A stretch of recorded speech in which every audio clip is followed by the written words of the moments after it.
माँ बुढ़ी ठाकुर इतिहास कहले माँ बुढ़ी ठाकुर आगे टीण घर आगे रोते गोटे घर या अनुगुल जड़े बेसिया कांची बोली से साहाଯ୍य करथिला। आज अनुगुलवासी सहयोग जो बुठाणी मंदिर शिव मंदिर उन्नति होती तेणु आज अवहेलित रही।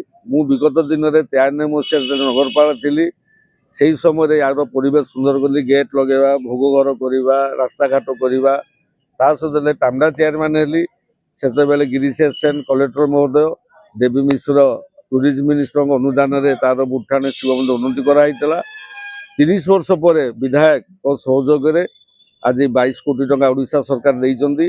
तार गोटे मास्टर प्लान तैयारी होउची। ए मास्टर प्लान माध्यम रे केमती सुंदर परिवेश सृष्टि होबो। माँ बुढ़ाणी मंदिर शिव मंदिर पार्वती मंदिर हनुमान मंदिर गोटे मंदिर मालिनी अवस्था सृष्टि हेले अनुगुलवासी खुशी हेबे। जगन्नाथ मंदिर मदन मंदिर अवहेलित होगी पड़ी रही।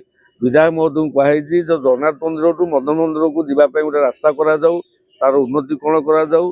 विगत दिन में चंदन यात्रा होता सी भी आज अवहेला कहीं विगत दिन में कौन लोक प्रति या प्रति दृष्टि दे ना आम अनुगुल भाग्य खराब जे आम आज अवहेलित पड़े जिले टंकार अभाव ना तार इच्छा शक्ति मनोवृत्ति नाला किंतु बर्तमान अनुगुलवासी समस्ते बुद्धिजीवी दल बल निर्विशेष समस्ते एकजुट होती माँ बुठाणी उन्नति करा जाऊ अनुगुल गर्व गौरव बढ़ू। तेणु माँ का पाखे मुझे निवेदन करुच्ची माँ समस्त को भल रखु यार विकास कम आगे चलू ये मो माँ पाखे निवेदन।